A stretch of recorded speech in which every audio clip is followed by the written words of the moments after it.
Hello friends, welcome to life long education. Physics ધોરણ 12 chapter 4 ગતિમાન વિદ્યુતભાર અને ચુંબકત્વ। ગયા લેક્ચરમાં આપણે નિયમિત લંબાઈનો જે તાર છે, પરિમિત લંબાઈનો તાર છે કે જેમની લંબાઈ આપણે માપી શકીએ, તો એની આસપાસ કોઈ બિંદુએ જે ચુંબકીય ક્ષેત્ર ઉત્પન્ન થાય છે એ ચુંબકીય ક્ષેત્રનું મૂલ્ય કેટલું હોય એ આપણે જોઈ ગયા। આ લેક્ચરની અંદર આપણે આ જે નિયમિત લંબાઈનો તાર કે જેમાંથી વિદ્યુત પ્રવાહ પસાર થાય છે એમના કેટલાક કિસ્સાઓ છે એમની જ આપણે ચર્ચા કરશું।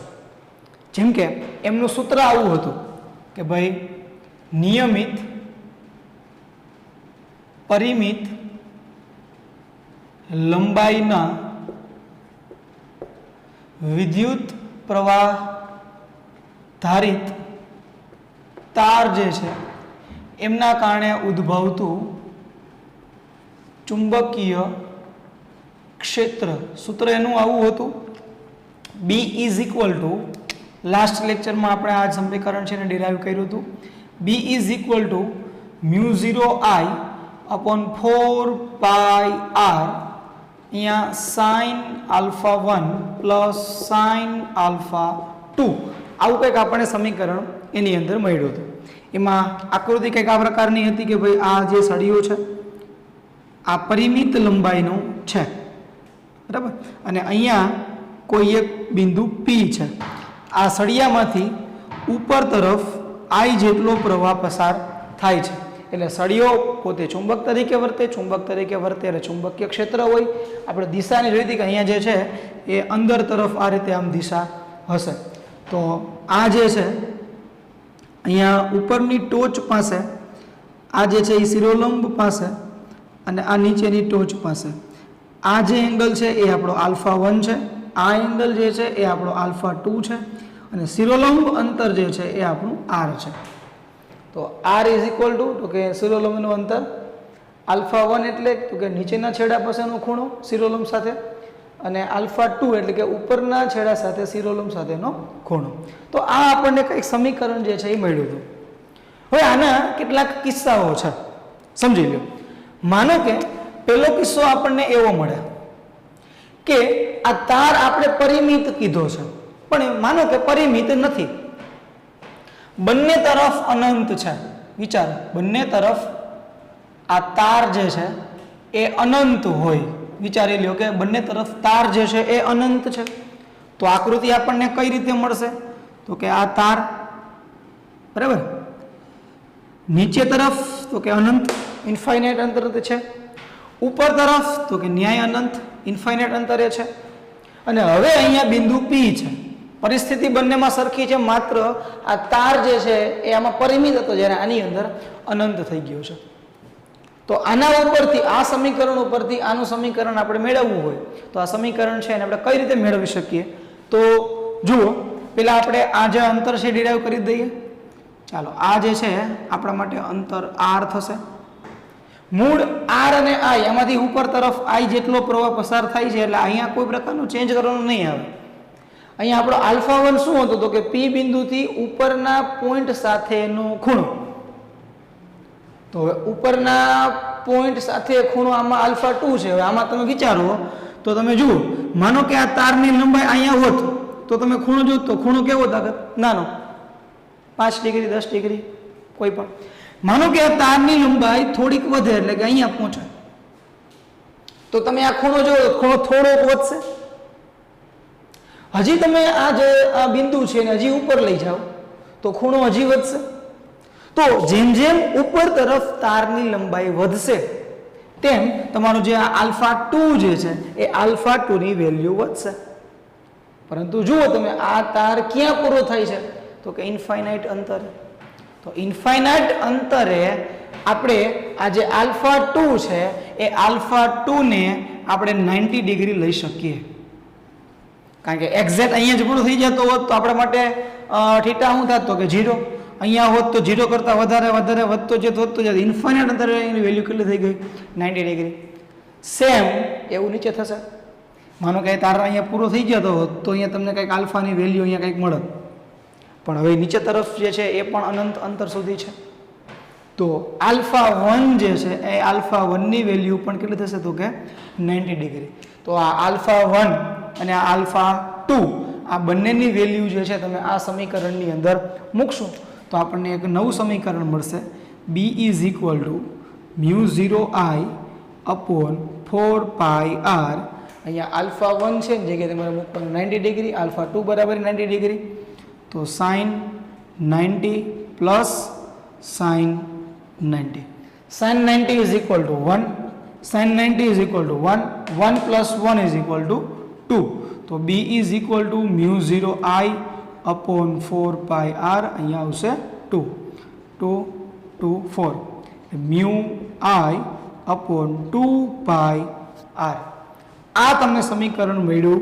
તો કે બંને તરફ જો અનંત અંતર હોય તો એમના કારણે ઉદ્ભવતું ચુંબકીય ક્ષેત્રનું મૂલ્ય. ચાલો ડન છે ભાઈ, કેમ કે બંને તરફ અનંત અંતર હતો. અનંત અંતર આવે એટલે એક વસ્તુ મગજમાં ફિટ લેવાનું, જે બાજુ અનંત અંતરે હોય ત્યાંનો આપણો આલ્ફા છે એ 90 ડિગ્રી થશે. ઓકે, હવે આપણે અહીંયા બીજો કિસ્સો તમે વિચારો. બીજા કિસ્સામાં થોડોક આપણે ફેરફાર કરીએ. શું ફેરફાર કરીએ છીએ તો કે આ સમીકરણની અંદર આ પરિસ્થિતિમાં બંને તરફ તાર છે એ અનંત હતો. આપણે માનો કે એવું વિચારીએ કે એક તરફ તાર જે છે એ અનંત નથી, એક તરફ સીમિત લંબાઈ સુધીનો છે અને બીજો છેડો જે છે એ અનંત અંતર સુધીનો છે. એટલે માનો કે આપણે એની આકૃતિ દોરવી હોય તો આપણે આ રીતે બનાવી શકીએ. અર્ધ અનંત, આને આપણે કહી શકીએ અર્ધ અનંત લંબાઈનો તાર. તો આ જે છે એ આપણો તાર છે. નીચે તરફનો છેડો માનો કે પરિમિત છે, ઉપર તરફ માનો કે આ રીતે અનંત અંતર સુધી જાય છે.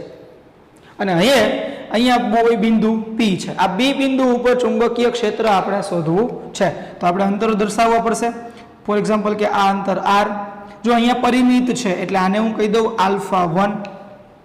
ઉપર તરફનો છેડો 90 ડિગ્રી જશે, કારણ કે ઉપર તરફ કેવો છે તો કે અનંત. તો આપણે આલ્ફા 2 જે છે એને મૂકી દઈએ તો કે 90 ડિગ્રી. અને આમાંથી ઉપર તરફ I જેટલો કરંટ જે છે એ પાસ આઉટ થાય છે. તો આ સમીકરણ જે છે B is equal to μ0I upon 4πr. Sine alpha 1, alpha 1 બરાબર તો આલ્ફા 1 જ છે, તો કે એના બરાબર તમે સાઇન આલ્ફા મૂકી દો, plus sine alpha 2. What is alpha 2? It is 90 degree. તો સાઇન 90, સાઇન 90 ની વેલ્યુ થશે કેટલી તો કે 1.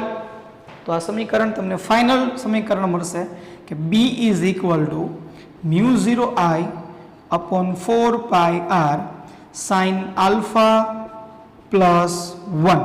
હવે અહીંયા આલ્ફા એક જ છે એટલે આપણે એને આલ્ફા જ કહી દઈએ. બે ખૂણા હતા એટલે 1 2 નામ આપ્યા હતા. તો અહીંયા આપણું આ જે સમીકરણ જે છે એ આપણને આ રીતે મળશે. B is equal to μ0I upon 4πr sine alpha 1 plus 1. તો આનો આ બીજો કિસ્સો થયો. આની અંદર અર્ધ અનંત હતો, એટલે કે એક બાજુ અનંત અને એક બાજુ સીમિત પરિમિત લંબાઈનો. ચાલો આનો એક આપણે વિશિષ્ટ કિસ્સો જોઈએ. આ જે છે અર્ધ અનંતનો એનો આપણે એક વિશિષ્ટ કિસ્સો જોઈએ. જુઓ એ વિશિષ્ટ કિસ્સાની અંદર શું છે.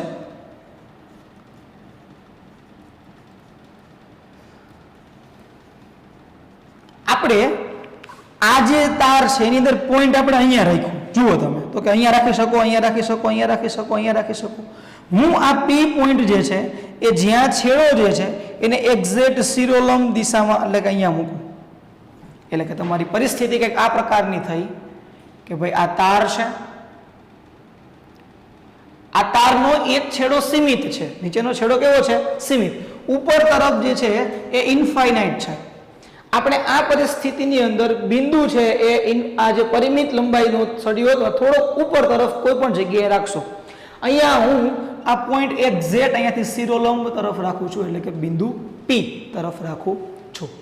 તો આ P બિંદુએ ઉદ્ભવતું ચુંબકીય ક્ષેત્ર આપણે શોધવું છે. કઈ રીતે મળશે તો કે આપણે અંતરો જે છે એ ડિરાઈવ કરીએ. તો કે આ અંતર કયું થશે આપણો સમીકરણમાં R. ઉપર તરફ ઇન્ફાઇનાઇટ છે એટલે આપણા માટે alpha 2 is equal two 90 degree. જુઓ નીચે આ એંગલ એટલે કે અહીંયા જ થશે, તો આર અને આલ્ફા 1 બે એક જ દિશામાં છે, આલ્ફા 1 માટેનું કિરણ અને આર બંને એક જ દિશામાં છે, તો આપણે આલ્ફા 1 0 લખી શકીએ. તો આપણા માટે આલ્ફા 1 જે છે એ કેટલું થયું તો કે 0.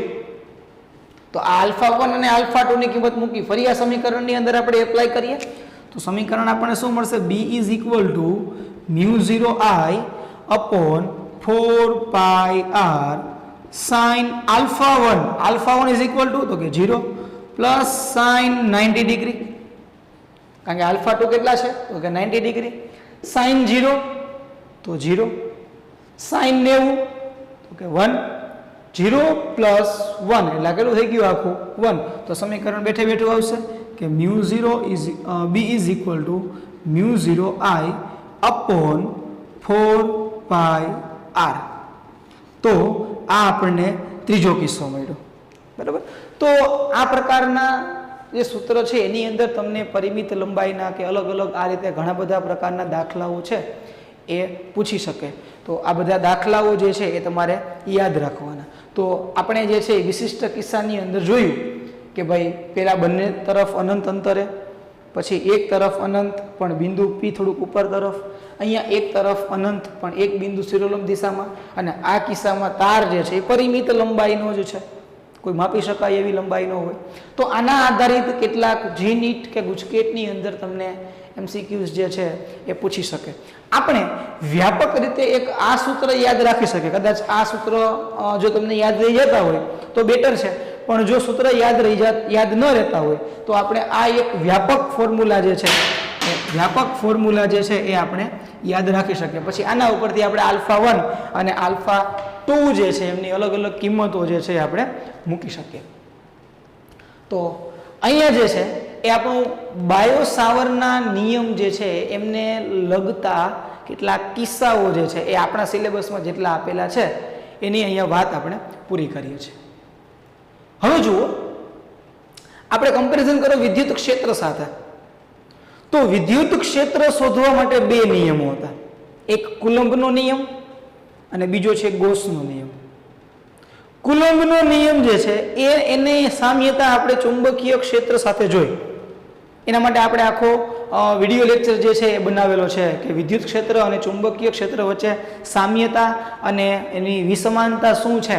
એમાં ખાસ કરીને આપણે કુલંબનો નિયમ અને બાયો સાવરનો નિયમ છે, આ બંને નિયમો વચ્ચે સામ્યતા દર્શાવેલી છે.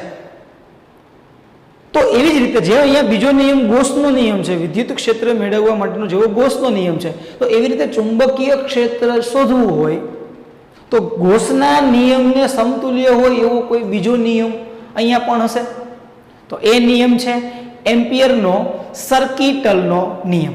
આ એમ્પિયરનો નિયમ શું છે એમની આપણે વાત હવે નેક્સ્ટ લેક્ચરની અંદર કરશું. ત્યાં સુધી અમારી ચેનલને જોતા રહો. All the best.